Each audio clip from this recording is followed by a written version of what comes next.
Nosotros vamos a hablar sobre los presidentes de México. Nuestro equipo está conformado por Yaritza Lizeth Robles Villarreal, Daniela Caños Esquer, Regina Gabriela Escalante García, Ángela Melanie Rojas Hernández y yo, Denis Irene Llanes Avilés. Comencemos.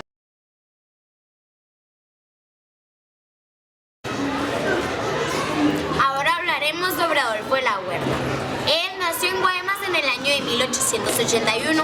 Fue un político mexicano que fue presidente provisional de la República en 1920.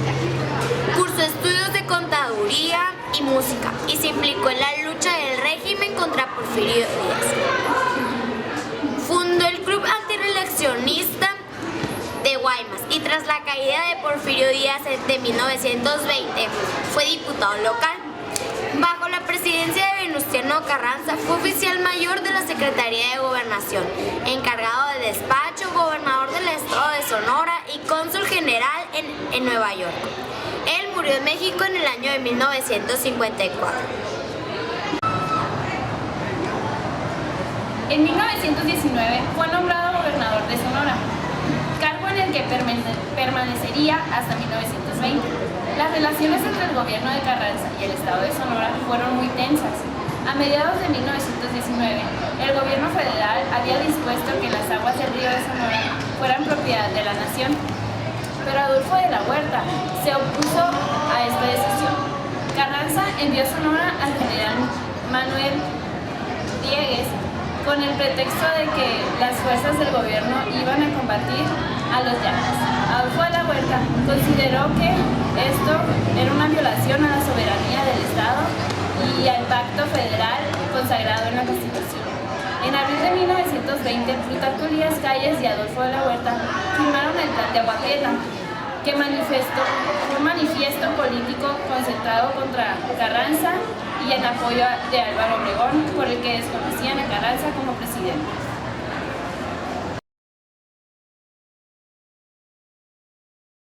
Ahora hablaremos sobre Álvaro Obregón.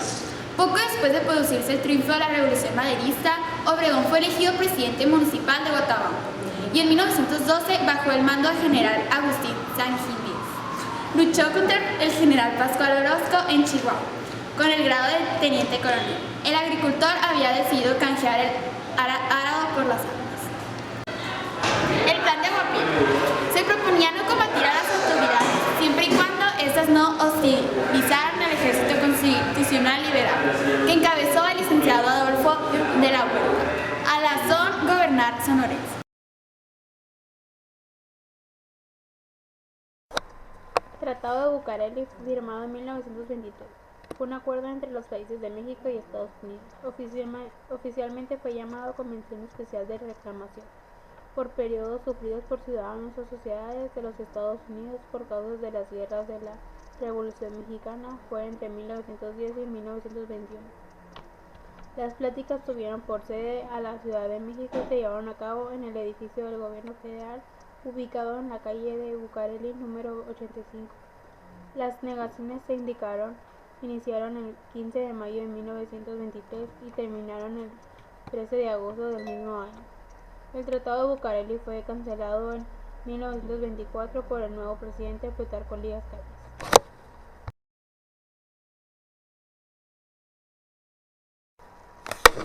Convención de Aguascalientes fue una reunión que tuvo lugar durante el proceso de la Revolución Mexicana, convocado el 1 de octubre de 1914 por Venustiano Carranza, primer jefe de ejército constitucionalista, bajo la denominación de la Gran Convención de Jefes Militares, Comando de Fuerzas y Gobernadores de Estados, y cuyas sesiones iniciales tuvieron lugar en la Cámara de Diputados de la Ciudad de México, aunque con posterioridad tuvieron traslados a Aguascalientes, que pasó a dar nombre a la convención, la cual se celebró desde el 10 de octubre hasta el 9 de noviembre de 1914.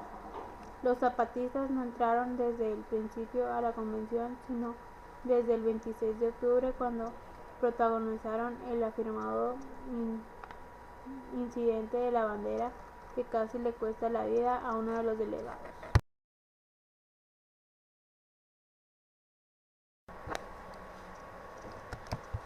La batalla de Celaya es el nombre de una serie de encuentros militares decisivos para la Revolución Mexicana. entre la División del Norte, encabezado por Francisco Villa, contra las tropas constitucionalistas al mando del general Álvaro Obregón, que tuvieron lugar el 6 al 15 de abril de 1915 en las inmediaciones de Celaya, Guanajuato. Villa concentró su ejército en Irapuato y Obregón concentró a su ejército en Celaya, desde donde planeó su estrategia para esperar al impulsivo Villa. La primera fase de enfrentamientos ocurrió los días 6 y 7 de abril de 1915, en los cuales Obregón supo defender su posición ante las arremiendas de los villistas. Estos tuvieron que replegarse a la Salamanca, de donde planearon el contraataque. La fase decisiva comenzó el 13 de abril, cuando Obregón supo aprovechar las debilidades de la estrategia de Villa. El 15 de abril la victoria correspondió a las tropas de Obregón, tras lo cual Villa se vio obligado a replegarse en León, Guanajuato. Después de esta batalla hubo otras entre los mismos bandos de Trinidad, León, Santana del Conde y Aguascalientes, pero Villa no volverá a operar al frente de la División del Norte. Fue la batalla de León, donde Obregón, quien era presidente de 1920 a 1924, perdería un brazo. Sin embargo, esto provocó que después fuera conocido por el pueblo de México como el Manco de Celaya, confundiéndose muchas veces los datos, pues las dos batallas fueron cercanas.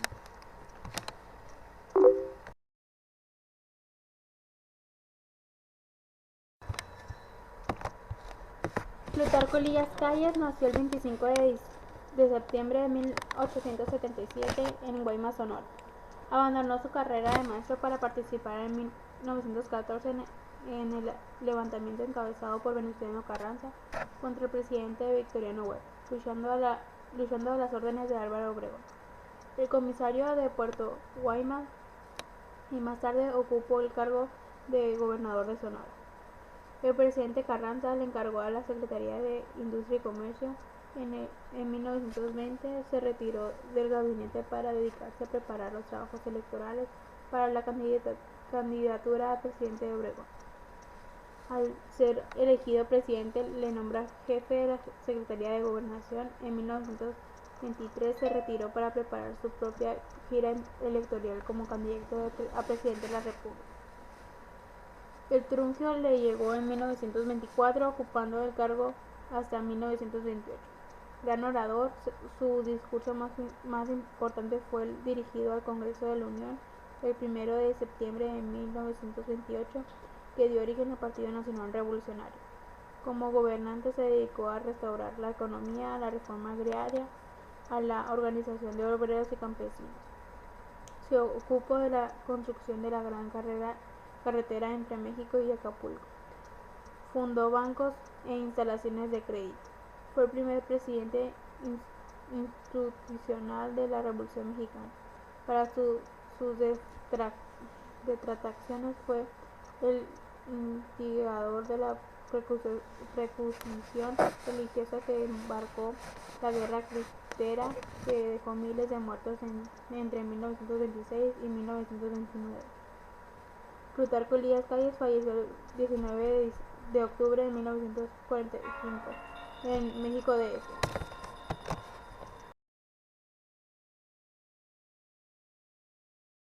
A continuación les voy a hablar lo que fue el Partido Nacional Revolucionario. El Partido Nacional Revolucionario es el nombre con el que se fundó el actual Partido Revolucionario Industrial, lo que quiere decir que es el PRI de nuestro país, México, que gobernó el país desde su fundación de 1929 hasta el 2000 y nuevamente en el 2012. Con su aparición en el PNR logró aglutinar a prácticamente todas las fuerzas políticas del país. Con ello, la etapa de los caudillos revolucionarios llegó a su fin. En los subsecuentes al interior de este partido único se había de definir todas las discrepancias sobre el uso y el acceso al poder. Su fundador fue Plutarco Elías Calles.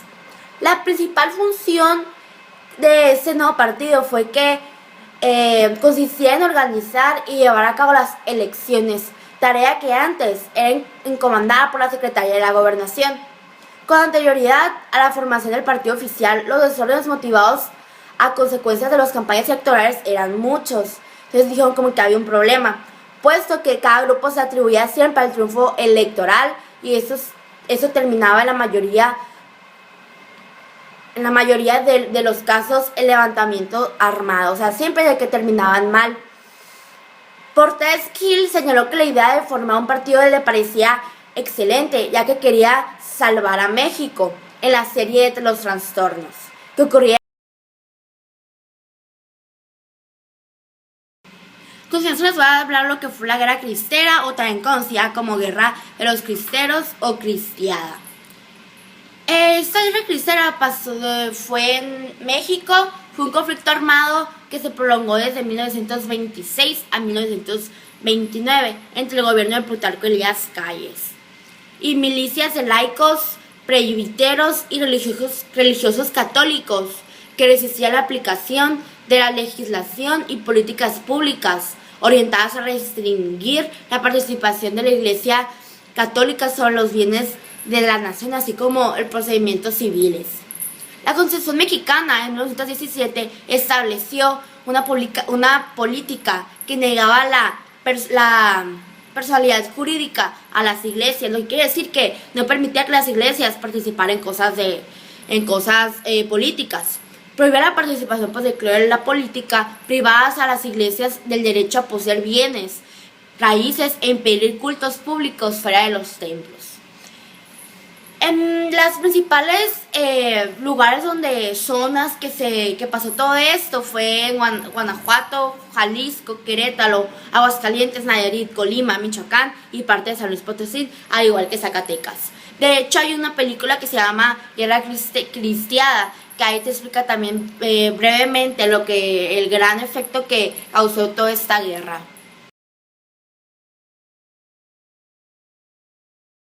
Yo les voy a hablar lo que fue el Maximato. El Maximato fue un periodo histórico y político entre el desarrollo de México que va desde 1928 a 1934.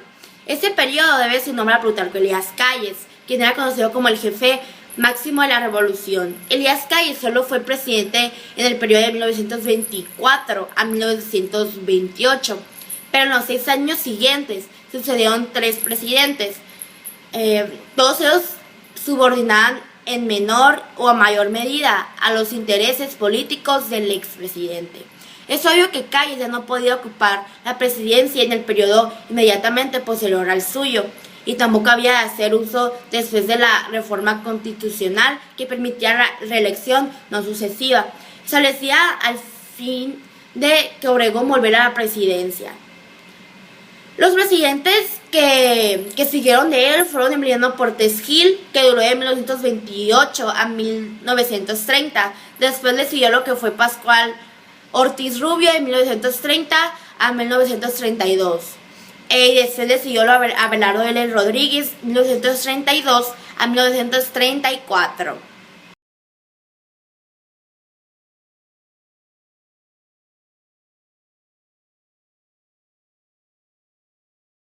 ...1920-1924... Los hombres de Agua Prieta toman el poder para sentar las bases del México moderno. Se establece un nuevo estilo de hacer política. La revolución se baja del caballo y se vuelve institución intocable hasta nuestros días. Para entonces el país tenía más de 14 millones de habitantes. En el campo, donde residían las 2/3 partes de la población, más de 8 millones de mexicanos vivían de milagro. Se dan los primeros pasos rumbo a la estabilidad. Adolfo de la Huerta, presidente interino, logra que Francisco Villa, el último caudillo popular, deponga las armas. Eliminar azonadas y golpes militares es importante. El nuevo presidente electo, general Álvaro Obregón, ordena licenciar a soldados y oficiales. Surgen nuevos dirigentes: Cárdenas y Mújica en Michoacán, Escudero en Guerrero, Herón Proal y el Movimiento Inclinario en Veracruz, y Carrillo Puerto y el Partido Socialista del Sureste en Yucatán. Obregón se convierte en el líder indiscutible de la nación. Impulsa la detenida reforma agraria, pero sobre todo, ante la falta de un empresariado emprendedor, desde el gobierno promueve la industrialización con visión de futuro a través de la CROM y de Morones, un corrupto dirigente sindical, controla el incipiente movimiento obrero. En un vil chantaje, el gobierno norteamericano obliga a Obregón a firmar los tratados de Bucareli. A cambio, México recibe el reconocimiento del gobierno norteamericano y la promesa de un mejor trato en la negociación de la cuantiosa deuda externa. Por José Vasconcelos emprende la alfabetización popular. El proyecto universitario crece. Se funda la Secretaría de Educación Pública. Los misioneros culturales parten a los poblados más lejanos a unirse a los campesinos. Se educa a todos por igual, niños y adultos, mujeres y hombres. Se trata de una verdadera revolución cultural que el Estado apoya con grandes recursos. Al amparo de la nueva política educativa, surge el muralismo. En grandes festivales se revalora la cultura de los pueblos indios. Nacionalismo, identidad, país, comienzan a ser conceptos que se viven y se comparten por toda la nación. Pancho Villa es asesinado en 1923.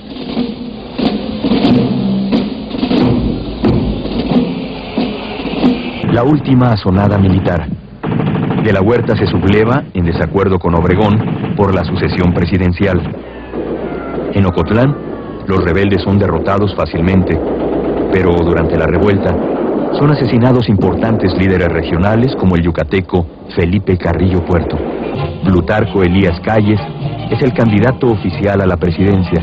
La subida al poder de Calles en diciembre de 1924 inaugura una tradición. Los cambios presidenciales ya no motivarían a golpes de Estado, rebeliones y ni siquiera a rompimientos dentro de los hombres del poder. El expresidente don Álvaro Obregón declaraba su retiro de las lides políticas para dedicarse a la sana vida de agricultor en su rancho del estado de Sonora. Los caudillos militares se habían convertido en parte de la élite que podía darse el lujo de comprar residencias en las colonias aledañas al Paseo de la Reforma y, claro, ser los principales clientes de cabaretes y restaurantes exclusivos. El ejército revolucionario contaba para entonces con 79,000 hombres, y aunque parezca excesivo, 14,000 de ellos eran oficiales. En México, la institucionalización del ejército se acelera. Calles inaugura instalaciones del Colegio Militar.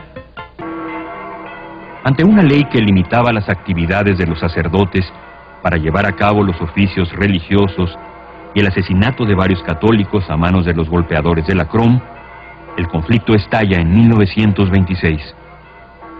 3 largos años de lucha se iniciaban, sorprendiendo a Calles y a los jerarcas católicos.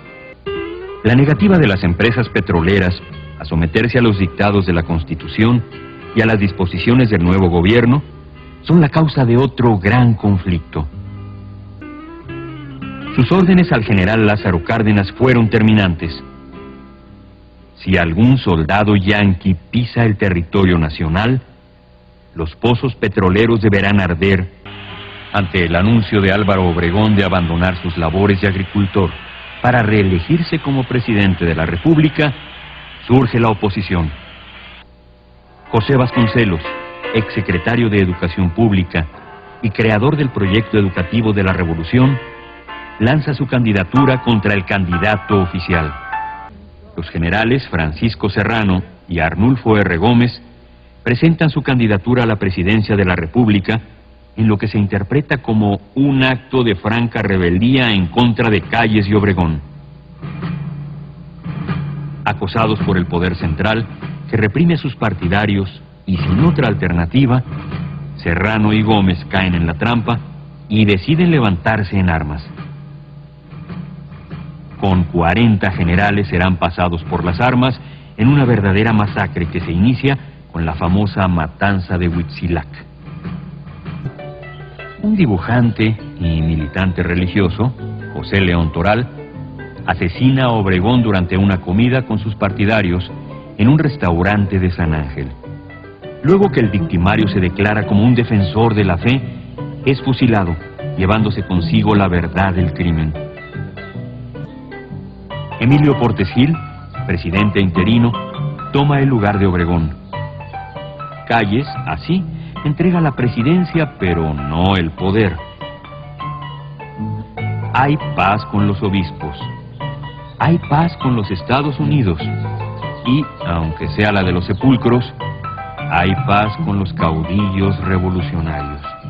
La labor de Calles será desde ese momento la de construir una organización política, un partido, que permita que las disputas se ventilen dentro del partido y en forma civilizada.